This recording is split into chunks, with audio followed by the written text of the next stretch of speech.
We are continuing our breaking news coverage after the collapse of 24-year-old Buffalo Bills safety Damar Hamlin during a game with the Cincinnati Bengals. Hamlin was injured after he made a hit in the first quarter of a Monday Night Football game.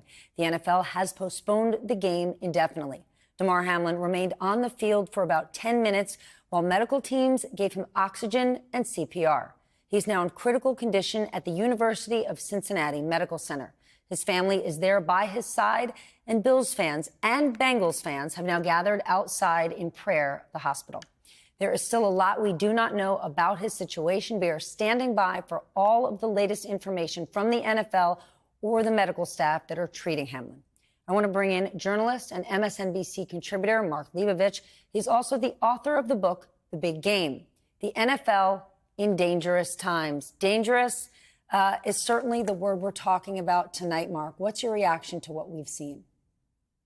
Well, I mean, it's stunning. I mean, I think like everyone, we don't have a lot of information on this, but I think this goes to the incredible, I guess, sort of leap of faith we all take as sports fans in some ways. I mean, if you're a person of conscience, you watch this and you can't help but be sickened and disgusted and horrified by, you know, the reality that we all know intuitively, which is that these people put themselves at great risk. And on the other hand, the other side of your brain is, okay, you know, pass the nachos, let's watch the game. It's sort of striking that, you know, the immediate thought was, okay, when does the game continue? But this is, this is unprecedented. I mean, it hasn't happened. I mean, you see very serious injuries. You see sort of EMTs sort of called on the field occasionally, but this is next level, and it's just sort of hard to get your head around what it could mean, other than that a young man seems to be in very, very critical condition right now, and we don't know anything. Hard to get our head around, but maybe needed for sports fans, football enthusiasts to appreciate what these players sacrifice when they're playing this level of football game to perform for us. Yeah, I mean, it's an amazing thing. I mean, I think a lot of people, again, they know this intuitively. I mean, there is a kind of moral wrestling match that goes on in the heads of, I think, a lot of sports fans, certainly around football, which we know intuitively can really, really do long-term damage to the people who play it. And you know, I'm not playing it, but I watch, right?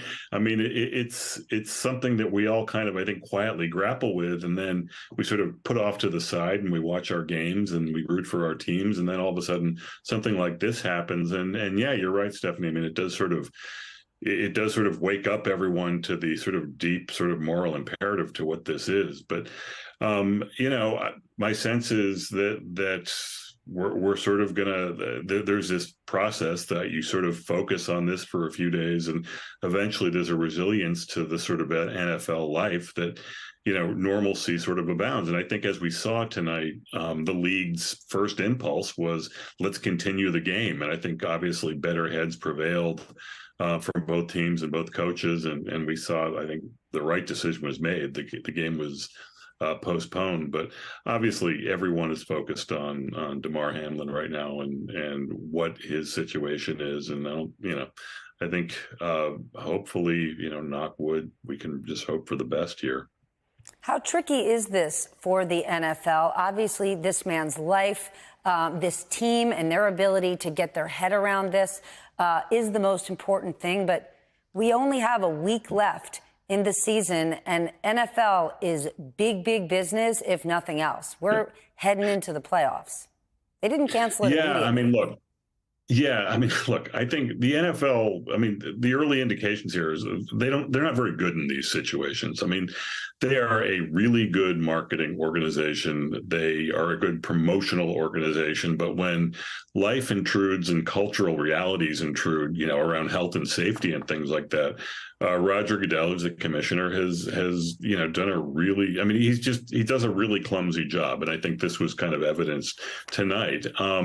At the same time, it's a really tough call. I mean, as you mentioned, it's very big business. I mean, to cancel an NFL game, especially primetime Monday Night Football against, two very big, good teams, is a big deal. And the playoffs start in 2 weeks. This is a big weekend coming up now.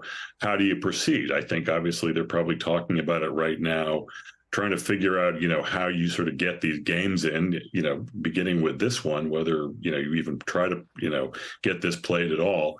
But I don't think that there's anything the league can sort of do right now except just wait and see what the condition is, hope for a good outcome if it's possible, and that obviously would sort of propel the decision forward. But you're right. I mean, I think the league right now for a business decision is a really, really tricky proposition, and they don't typically handle these things terribly well. I hate to say it.